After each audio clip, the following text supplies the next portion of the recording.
ભગવાન ગણેશના અનેક નામ. આ ગણેશજીની સ્તુતિ થોડી ક્લિષ્ટ છે. બોલો ના,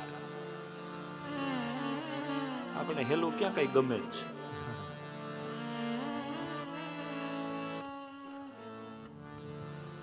આહા, વિઘ્ન નાશક છે મારો ગણેશ. માથું જેનું ગજરાજનું માથું એટલે હું.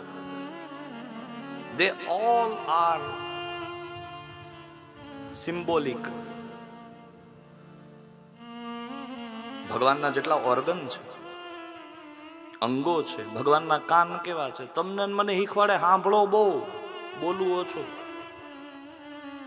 बहुश्रुत बनो, बड़े कान, सुनना ज्यादा, बोलना कम. ભગવાન ગજરાજનું માથું કેવું છે? મસ્તક બહુ મોટું છે. આપણે કહીએ ને મોટું માથું. મોટું માથું હોય ને સાયલેન્ટ બહુ હોય, બહુ બોલે ઓછા. એ ન બોલે, એનું કામ બોલે. મોટો માણસ હોય ને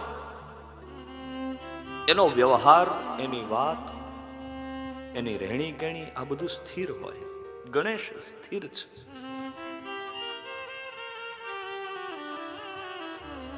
ગણેશની આંખો કેવી છે?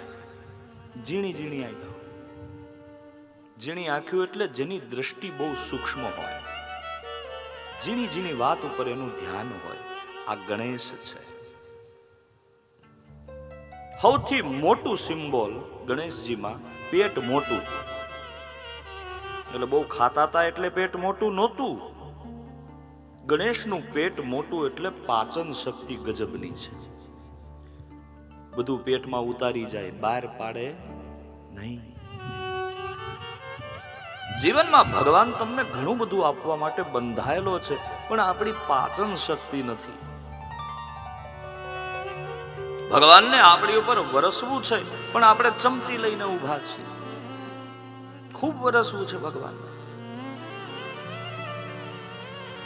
आइए हम उस गणेश का ध्यान करें जो भगवान महादेव का तनय है, देवी पार्वती का पुत्र है.